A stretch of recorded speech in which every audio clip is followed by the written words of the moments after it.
Sometimes when we get to the last movie in a series like this, it's almost a little bit of melancholy as we are talking about Despicable Me 4 today. And this is the sixth or seventh, maybe sixth movie in the Despicable Me franchise. And this one, in a way, it kind of wraps the story up. And in a way, it almost leaves room for if this will not be the end. I guess we're just going to have to wait and see.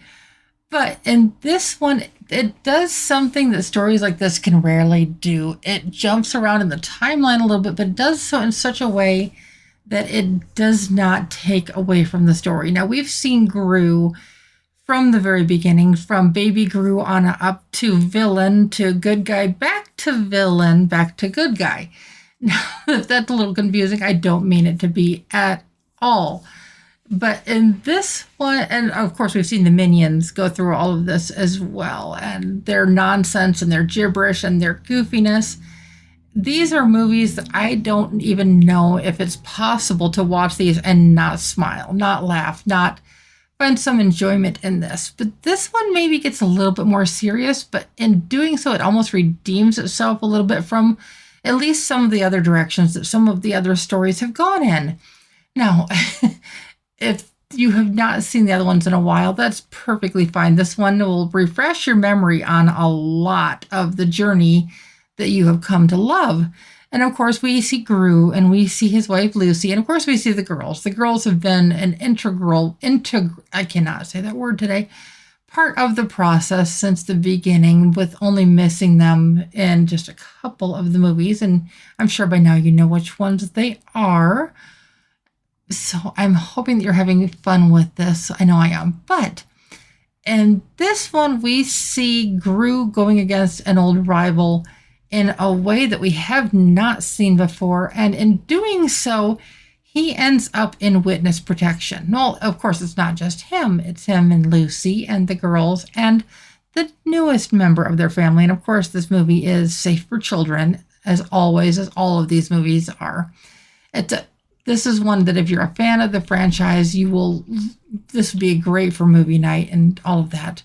But when he gets put into witness protection, he's not quite as safe as he thinks because there is somebody that recognizes him. And so it almost compromises everything that's going on.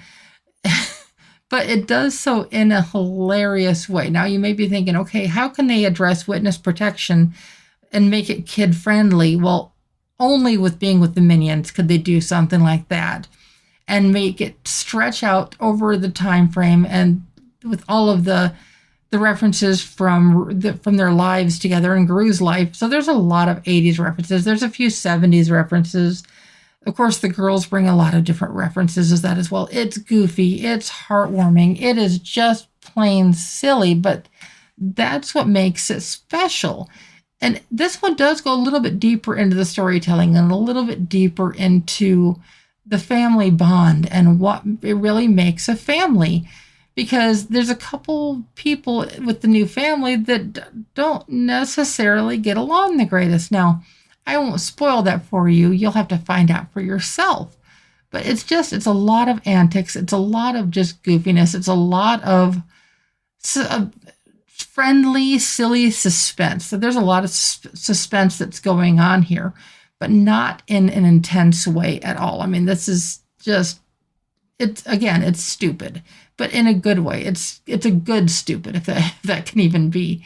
But we see the AVL, we see the Anti-Villains League, and the town that they settle in it's almost iconic and ironic in its own way.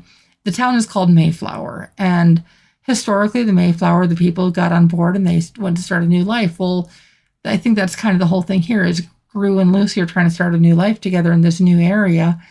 And she's been kind of a background player in some of the other movies. And in this one, she plays a very forward role. She is like one of the main characters in this one.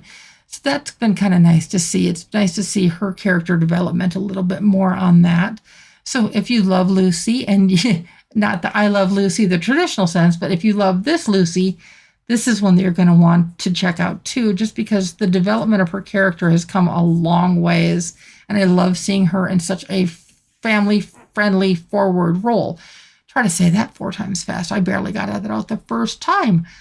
Like I said, my brain lately has just kind of been all over the place. But like I said, this one is just, if you can picture, I'm trying to think of some other movies to compare this to. Picture superpowers, picture minions with superpowers. I'm trying to think how to fairly form that. And think of if you crossed some characters of DC and Marvel together and you kind of intermingled them around each other, and you took just their goofiest characteristics and you applied those characteristics to the minions, that might give you an idea what to expect. I'm trying to, like I said, I don't script any of this. It's like I just sit here and sit down and go, okay, how do I want to word this? How do I want to put this? And so even referring back to my own notes, my brain's just kind of going, there's so much I want to say, but there's so much that I don't want to because I don't want to ruin it. And I want to leave you with that surprise and that awe and just the warm feeling you have by watching something like this. Now, I will say this one's redeemed it a little bit on the story level.